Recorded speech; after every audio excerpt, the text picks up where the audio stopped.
Hi, I'm Alex Wang, founder and partner of Rainmaker Real Estate.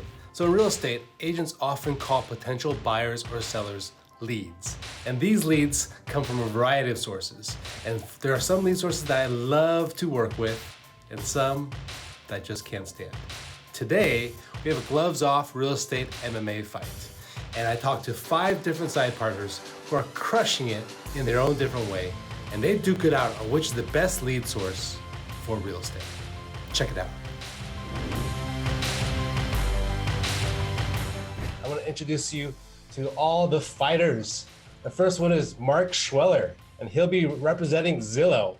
Zillow owns over 2/3 of the real estate marketplace online.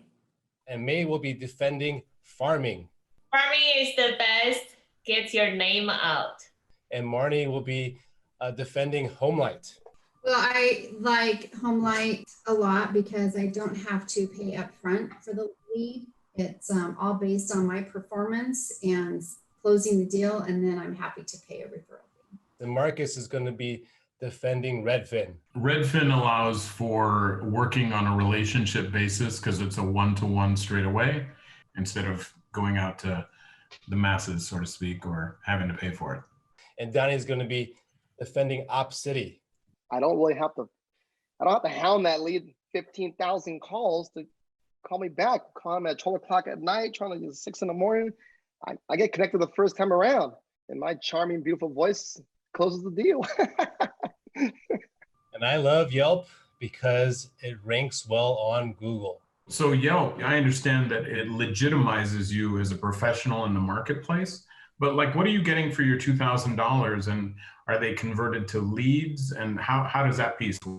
The Yelp system will show your profile out to more people, the more money you spend, basically. And the intent of the consumer on Yelp is different than the intent on Redfin and Zillow. They're actually looking for a real estate agent. And so leads-wise, they just basically open it up more to have more eyeballs onto it. May, have you looked into other digital avenues outside of farming? I do pay Zillow for my zip code. Seems like we haven't get really good at converting the Zillow lead. To me, once you farm, once you dominate the community, everybody knows about you. You don't really face a lot of competition except a couple other farmers, but that's still a lot of business. So out of all your business, what percentage of that comes from farming? Out of my listings, I would say 90% are farming. So for everyone except for Mei-Ling, do you guys think that's a better business model that you would strive to go towards? We are looking into farming.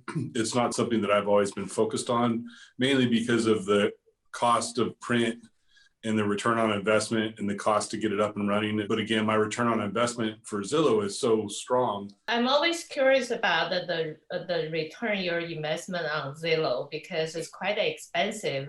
For every dollar we spend, we get about $3 to $4 back.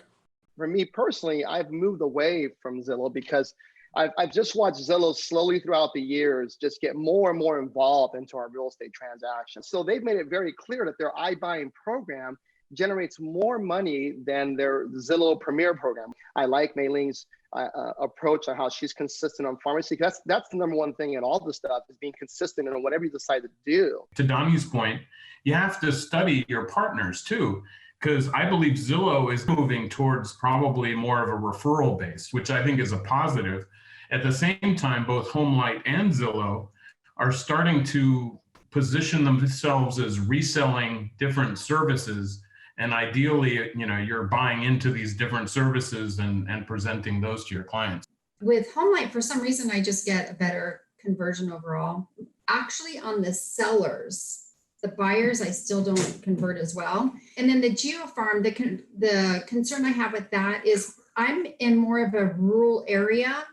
And so if I lived in a community and I could actually be involved with the events and all of that, I think it would be different.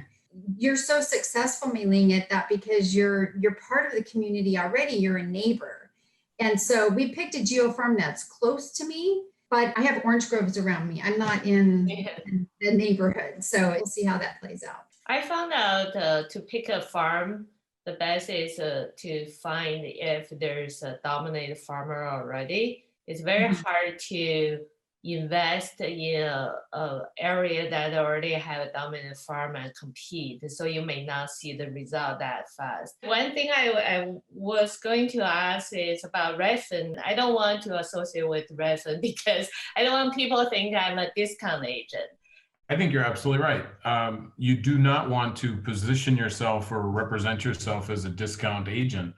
And I think that for 10 years, people have no knowledge that I'm a Redfin referral partner, to be honest, because outside of that channel, I don't necessarily broadcast it and or promote it. And obviously I believe in diversity. So I have a direct mail campaign. I have a HomeLight relationship. I have a Redfin relationship. I'm testing Zillow. I definitely believe in diversification. You know, you have to be able to adapt. 3 years ago, I would have never considered being in a Redfin partner. But I can see the changes. The majority of transactions I've done this year have come from staying in contact with my past clients, right? So if you do a good job of staying in contact every month, doing a monthly giveaway or whatever you're doing, that's where my business is coming from. And that's where it's going to come from the future. If anything, you all are not new agents. You guys are crushing it in your field. And, you know, just the level of being in this game for so long, everyone has using a different channel and doing it consistently and building a great business. So I just want to thank you guys all for hopping on, and I appreciate your time and look forward to seeing you guys on the next one. Whoa. So I definitely entered into this with a fixed mindset about how various lead sources work. And after today's discussion, it's definitely opened my mind.